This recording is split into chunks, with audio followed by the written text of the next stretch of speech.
بسم اللہ الرحمن الرحیم۔ السلام علیکم۔ دفعہ نمبر 428 تعزیرات پاکستان۔ 10 روپے کی مالیت کے جانور کو مارنے یا بیکار کر دینے کے ذریعے نقصان رسانی۔ دفعہ نمبر 428 تعزیرات پاکستان۔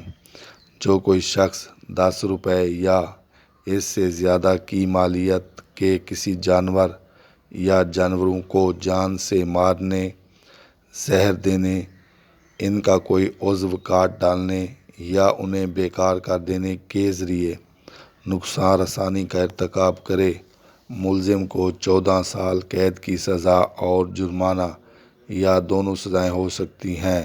بیکار کے معنی بلا وجہ، بلا ضرورت، بلا سبب۔ ارتکاب کے معنی عمل میں لانا۔ عضو کے معنی جسم کا کوئی حصہ۔